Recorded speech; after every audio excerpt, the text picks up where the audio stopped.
Hi everyone welcome to my story channel. आसंतु आरंभ करिबा आजिर कहानीटी।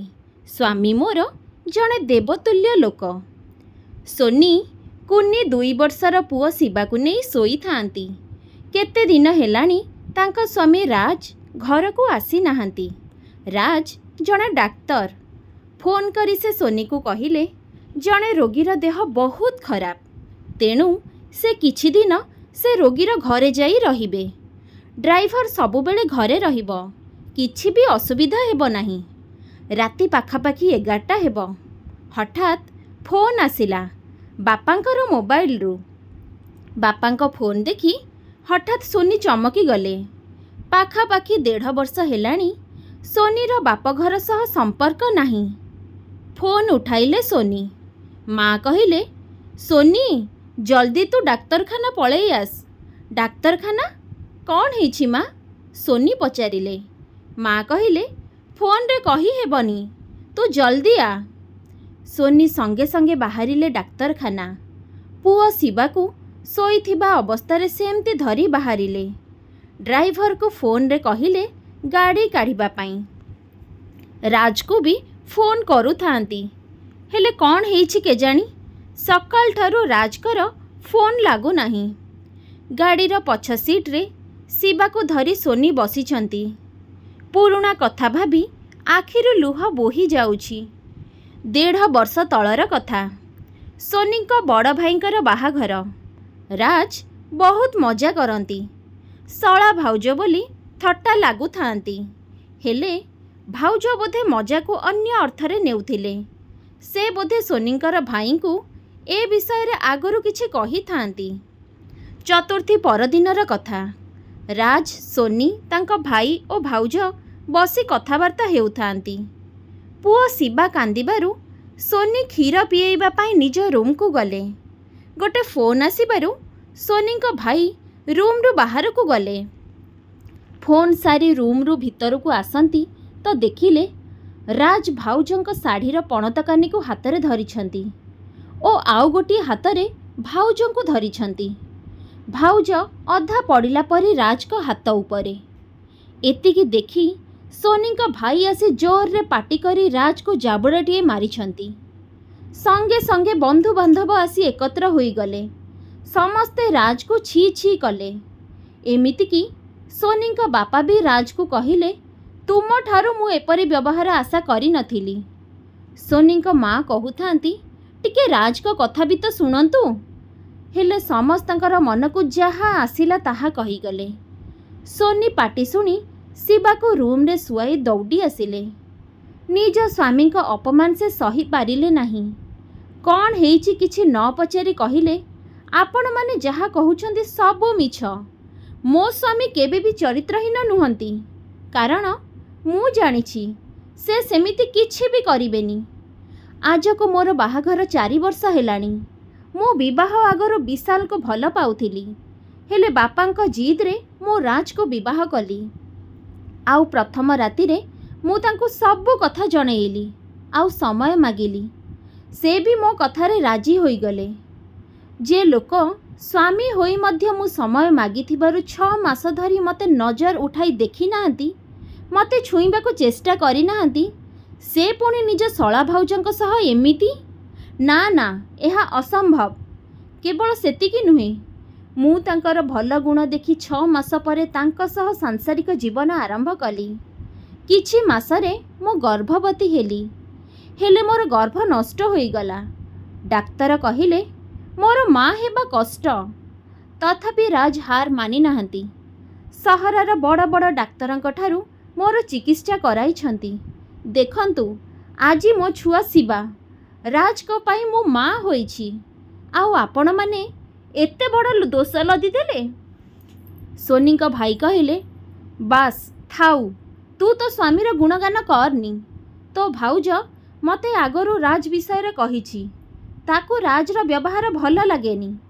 शेषरे सोनी रागी जाई निज रूम को जाई पुओ शिवा और निजर लुगापटा धरी बाहर को आसिले एवं राज को हाथ धरी कहिले, ठीक अछि, जदि मो स्वामी खराब तेबे मोर कि मो स्वामी ए घर सह केहार भी संपर्क नाही। ଯେଉଁ ଘରେ ମୋ ସ୍ୱାମୀର ଅପମାନ ହେବ ସେ ଘରେ ମୁଁ ରହିବି ନାହିଁ। କେବଳ ସୋନିଙ୍କ ମା' ସୋନିଙ୍କୁ ଅଟକାଇବା ପାଇଁ ଚେଷ୍ଟା କଲେ। ସୋନିଙ୍କ ବାପା କହିଲେ, ସୋନି ପାଗଳି ହୋଇଯାଇଛି, ତାକୁ ଯିବା ପାଇଁ ଦିଅ। ତା ସହ ଆମର ସମ୍ପର୍କ ନାହିଁ। ଆଉ ତୁମେ କେହି ଯଦି ତା ସହ କଥା ହେବ ତାହେଲେ ମୋର ମଲା ମୁହଁ ଦେଖିବ। ସେବେଠାରୁ ସୋନି ଓ ତାଙ୍କ ବାପଘର ସମ୍ପର୍କ କଟିଯାଇଛି। ରାଜ ଘରକୁ ଆସି କହିଲେ, ସୋନି, ମୁଁ ସତ କହୁଛି, ମୋର ଉଦ୍ଦେଶ୍ୟ ଖରାପ ନଥିଲା। ଭାଉଜଙ୍କ ପଣତ କାନି ଟେବୁଲ ଫ୍ୟାନ୍ରେ ଲାଗିଯାଇଥିଲା। ସେ ଦେଖିନଥିଲେ। ତାଙ୍କ କାନିକୁ ଫ୍ୟାନ୍ରୁ କାଢ଼ିବା ସମୟରେ ସେ ଛିଡ଼ା ହୋଇଗଲେ ଏବଂ ଟାଣି ହୋଇ ମୋ ହାତରେ ପଡ଼ିଲେ। ତାଙ୍କୁ ଲାଗିଲା ମୁଁ ତାଙ୍କ ସହ ଖରାପ ବ୍ୟବହାର କରିବାକୁ ଯାଉଥିଲି ବୋଲି। ତାଙ୍କର ବି କିଛି ଭୁଲ ନାହିଁ। ସୋନି କହିଲେ, ଛାଡ଼ ସେସବୁ କଥା। ଭାଉଜଙ୍କୁ ନେଇ ମୋର ରାଗ ନାହିଁ। ରାଗ ତ ବାପା ଓ ଭାଇଙ୍କ ଉପରେ। ସେ କ'ଣ ତୁମକୁ ଜାଣିନାହାନ୍ତି? ସୋନିକୁ ରାଜ ବୁଝାନ୍ତି ଯେ ରାଗ ଛାଡ଼ିଯାଅ, ବାପା ଓ ମାଙ୍କ ସହ କଥା ହେବ। ସେମାନେ ବଡ଼, ତାଙ୍କ କଥାକୁ ଧରି ରଖିଛ। କିନ୍ତୁ ସୋନି କୁହନ୍ତି, ସେ ଘରକୁ ମୋର ଯିବାର ନାହିଁ। ଅଭିମାନ ମାରି କୁହନ୍ତି, ସେଠି ମୋର କେହି ବି ନାହିଁ, କେବଳ ମା'କୁ ଛାଡ଼ିଦେଲେ। ମା' ତ ଲୁଚି ଲୁଚି ଆସେ ମନ୍ଦିର ପାଖକୁ, ମୋତେ ଦେଖା କରେ, ଶିବା ସହ ଖେଳେ। ଆଉ କାହା ପାଇଁ ଯିବି ମୁଁ ସେଠିକି? ହେଲେ ଆଜି ଏତେ ରାତିରେ, ଏତେ ଦିନ ପରେ ମା'ଙ୍କର ବାପାଙ୍କ ମୋବାଇଲରୁ ଫୋନ୍, ପୁଣି ଡାକ୍ତରଖାନା ଡାକିଲେ। ସୋନି ବ୍ୟସ୍ତ ହୋଇ ପଡ଼ୁଥାନ୍ତି।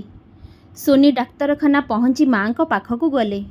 ମା'ଙ୍କ ଠାରୁ ଶୁଣିଲେ ବାପା ଆଇସିୟୁରେ ଅଛନ୍ତି। ତାଙ୍କ କିଡ଼ନୀ ଦୁଇଟି ଯାକ ନଷ୍ଟ ହୋଇଯାଇଥିବାରୁ କିଡ଼ନୀ ଅପରେସନ୍ ହୋଇଛି। ଏତିକି ବେଳେ ନର୍ସ ସୋନିଙ୍କୁ ଦେଖି କହିଲେ, ମ୍ୟାଡ଼ାମ୍, ଆପଣ ଆସିଗଲେ, ଭଲ ହେଲା। ରାଜ ସାର୍ ଏବେ ଠିକ୍ ଅଛନ୍ତି, ହେଲେ ସେ ଏବେ ଅଚେତ ଅଛନ୍ତି। ସୋନି ଚମକି ଗଲେ। ପଚାରିଲେ, ନର୍ସ, କ'ଣ ହେଇଛି ମୋ ରାଜଙ୍କର? ନର୍ସ କହିଲେ, ଚାଲନ୍ତୁ, ମୁଁ ରାଜ ସାର୍ଙ୍କ ପାଖକୁ ଆପଣଙ୍କୁ ନେଇଯିବି। ସୋନି ଶିବାକୁ ମା' ପାଖରେ ଛାଡ଼ିଦେଇ ନର୍ସ ସହ ଗଲେ। ଦେଖିଲେ ରାଜ ଅଚେତ ଅବସ୍ଥାରେ ଅଛନ୍ତି ଏବଂ ଭାଇ ଭାଉଜ ରାଜଙ୍କ ପାଖରେ ବସିଛନ୍ତି। ସୋନି କାନ୍ଦି କାନ୍ଦି ନର୍ସକୁ ପଚାରିଲେ, କୁହନ୍ତୁ, ମୋ ରାଜଙ୍କର କ'ଣ ହେଇଛି? ନର୍ସ କହିଲେ, ତାଙ୍କର ଅପରେସନ୍ ହୋଇଛି। ସୋନି କହିଲେ, ଅପରେସନ୍? କ'ଣ ଅପରେସନ୍? ସେ ତ ରୋଗୀ ଚିକିତ୍ସା ପାଇଁ ସହର ବାହାରକୁ ଯାଇଥିଲେ। ସୋନିଙ୍କର ଭାଇ ଆସି କହିଲେ, ଆମକୁ କ୍ଷମା କରିଦେ। ସୋନି କହିଲେ, ଭାଇ, ସେସବୁ ଛାଡ଼, ମୋତେ କୁହ, ମୋ ରାଜଙ୍କର କ'ଣ ହେଇଛି? ସୋନିଙ୍କ ଭାଇ କହିଲେ, ଶୁଣ ସୋନି, ବାପାଙ୍କର ଦେହ କିଛି ମାସ ହେବ ଭଲ ନଥିଲା। ତାଙ୍କର କିଡ଼ନୀ ଦୁଇଟି ଯାକ ନଷ୍ଟ ହୋଇଯାଇଥିଲା। ତାଙ୍କର ଚିକିତ୍ସା ଚାଲିଥାଏ। ଡାକ୍ତର କହିଲେ, ଗୋଟିଏ ହେଲେ ବି କିଡ଼ନୀ ଟ୍ରାନ୍ସଫର୍ ନ କଲେ ବାପାଙ୍କର ବଞ୍ଚିବା କଷ୍ଟ। ଭାଗ୍ୟକୁ ଠିକ୍ ମାସେ ହେବ ରାଜ ଏ ଡାକ୍ତରଖାନାକୁ ବଦଳି ହୋଇ ଆସିଲେ। ହେଲେ ଏବେ ବି ଆମେ ରାଜଙ୍କ ସହ କଥା ହେଉନଥିଲୁ। ଭାବୁଥିଲୁ କେମିତିକା ଲୋକ କେଜାଣି। ବାପାଙ୍କର ଏମିତି ଅବସ୍ଥା ଦେଖି ମଧ୍ୟ ସେ ତାଙ୍କ ମତାମତ କିଛି ଦେଉନାହାନ୍ତି। କିଡ଼ନୀ ଟ୍ରାନ୍ସଫର୍ ପାଇଁ ଲୋକ ଖୋଜାଖୋଜି ଚାଲିଥାଏ, ହେଲେ କେହି ମିଳିଲେନି। ଯଦି ବି କେହି ରାଜି ହେଉଥିଲେ, ବାପାଙ୍କ ସହ ତା'ର କିଡ଼ନୀ ମ୍ୟାଚ୍ କରୁନଥିଲା। ବାପାଙ୍କ ଅବସ୍ଥା ଗୁରୁତର ହୋଇଗଲା। ଅପରେସନ୍ ନିହାତି ଦରକାର। ଆମେ ସମସ୍ତେ ଚିନ୍ତାରେ ଥାଉ। ହଠାତ୍ ଡାକ୍ତର ଆସି କହିଲେ, କିଡ଼ନୀ ଟ୍ରାନ୍ସଫର୍ ପାଇଁ ଲୋକ ମିଳିଗଲେ, ହେଲେ ଗୋଟିଏ ସର୍ତ୍ତରେ ଯେ ସେ ନିଜ ପରିଚୟ କାହାକୁ ଦେବା ପାଇଁ ମନା କରିଛନ୍ତି। ଏହା ଶୁଣି ଆମକୁ ଅଡ଼ୁଆ ଲାଗିଲା। ଏମିତି ବା କିଏ ଯିଏ ବିନା ସ୍ୱାର୍ଥରେ ଟଙ୍କା ନ ନେଇ କିଡ଼ନୀ ଦେବାକୁ ରାଜି ହେଲେ? ଯାହା ବି ହେଉ, ବାପା ଠିକ୍ ହୋଇଯାଆନ୍ତୁ। ଆମେ ଅପରେସନ୍ ପାଇଁ ରାଜି ହେଲୁ। ଆଜି ଦ୍ୱିପ୍ରହରେ ଅପରେସନ୍ ହେଲା। ବାପାଙ୍କର ଅପରେସନ୍ ପରେ ଅବସ୍ଥା ଠିକ୍ ଅଛି, ହେଲେ କିଏ କିଡ଼ନୀ ଦେଇଛି ଆମେ ଜାଣିନଥିଲୁ। ତୋ ଭାଉଜ ଆମ ଝିଅକୁ କ୍ଷୀର ଖୁଆଇବା ପାଇଁ ଗାଡ଼ିକୁ ଯିବା ପାଇଁ ଆସୁଥାଏ। ସେ ରାଜକୁ ଦେଖିଲା। ନର୍ସ ଦୁଇଜଣ ରାଜଙ୍କ ବିଷୟରେ କଥା ହେଉଥିବା ଶୁଣି ସେ ବୁଝିଗଲା ଯେ କିଡ଼ନୀ ଦେଇଥିବା ଅଜଣା ଲୋକ ଆଉ କେହି ନୁହେଁ, ଆମ ରାଜ। ସେ ସଙ୍ଗେ ସଙ୍ଗେ ଆସି ଆମ ସମସ୍ତଙ୍କୁ କହିଲା। ମା ଆସି ରାଜକୁ ଦେଖିଗଲା। ତାପରେ ତତେ ଫୋନ୍ କରି ଡାକିଲା। ଆମେ ସବୁ ଏବେ ଅନୁତାପ କରୁଛୁ ସୋନି, ଆମକୁ କ୍ଷମା କରିଦେ। ଭାଉଜ ବି ଆସି କହିଲେ, ସୋନି, ଆଜି ମୋର ଭୁଲ ବୁଝାମଣା ପାଇଁ ଆମ ଘର ଭାଙ୍ଗିଗଲା। ମୋତେ କ୍ଷମା କରିଦିଅ। ମୁଁ ନିଜକୁ ଲଜ୍ଜିତ ମନେ କରୁଛି। ଦେବତା ତୁଲ୍ୟ ଲୋକ ଉପରେ ମୋ ପାଇଁ ଏତେ ଘୃଣ୍ୟ ଦୋଷ ଲାଗିଲା। ସୋନି ଭାଉଜଙ୍କୁ କହିଲେ, ମୁଁ ତୁମ ଉପରେ ରାଗି ନାହିଁ। ଅଭିମାନ କରିଥିଲି ବାପା ଆଉ ଭାଇଙ୍କ ଉପରେ। ତୁମେ ତ ଜାଣିନଥିଲ ରାଜକୁ ଭଲ କରି, କିନ୍ତୁ ସେମାନେ ବି ତାଙ୍କୁ ସନ୍ଦେହ କଲେ। ତାପରେ ସେ ଦିନର ସବୁ କଥା କହିଲେ। ଭାଇ ଓ ଭାଉଜ ନିଜକୁ ଧିକ୍କାର କଲେ। ସୋନି ଭାଉଜଙ୍କ ପାଖରୁ 3 ମାସର ଝିଅକୁ ନେଇ ଗେହ୍ଲା କଲେ। ତାପରେ ସେ ରାଜଙ୍କ ପାଖକୁ ଯାଇ ଆଖି ଛଳଛଳ କରି ବସିଲେ ଏବଂ ରାଜଙ୍କ ମୁଣ୍ଡ ଆଉଁସିବାକୁ ଲାଗିଲେ। ପାଖାପାଖି ଘଣ୍ଟେ ପରେ ରାଜଙ୍କର ଚେତା ଆସିଲା। ସୋନିଙ୍କୁ ଦେଖି କହିଲେ, ତୁମେ ବ୍ୟସ୍ତ ହେବ ବୋଲି ମୁଁ କିଛି କହିନଥିଲି। ସୋନି କହିଲେ, ହଁ, ମୁଁ ସବୁ ଜାଣିସାରିଛି। ତୁମେ କିଛି କୁହନି, ଧୀରେ କି ଶୋଇପଡ଼। ତା ପରଦିନ ସକାଳୁ ସୋନି ମା ଆସି କହିଲେ, ସୋନିଙ୍କୁ ତୋ ବାପାଙ୍କର ବି ଚେତା ଆସିଲା। ସୋନି ଖୁସି ହୋଇଗଲେ ଏବଂ କହିଲେ, ଏବେ ମୁଁ ବାପାଙ୍କୁ ଦେଖା କରିବି ନାହିଁ। ମୋତେ ଦେଖି ହୁଏତ ସେ ବିବ୍ରତ ହୋଇଯିବେ। ବାପାଙ୍କୁ ଏବେ କିଛି କହିବ ନାହିଁ, ପରେ କଥା ହେବା। ରାଜ ଜଲ୍ଦି ଭଲ ହୋଇଗଲେ। ବାପାଙ୍କୁ ଟିକେ ସମୟ ଲାଗିଲା। ବାପା ଡାକ୍ତରଖାନାରୁ ଘରକୁ ଯିବା ଦିନ ନିଜ ବୋହୂଠାରୁ ସବୁ ଶୁଣି ଅନୁତାପ କଲେ।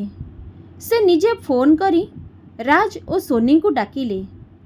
ରାଜ ଓ ସୋନି ଆସିବାରୁ ବାପା ରାଜକୁ ହାତ ଧରି କ୍ଷମା ମାଗିଲେ ଓ କହିଲେ, ମୁଁ ତୁମକୁ ଏତେ କଥା ବିନା ଦୋଷରେ କହିଲି, ହେଲେ ତୁମେ କିଛି ବି ନ ରାଗି ମୋତେ ରକ୍ଷା କଲ, ମୋ ଜୀବନ ବଞ୍ଚାଇଲ।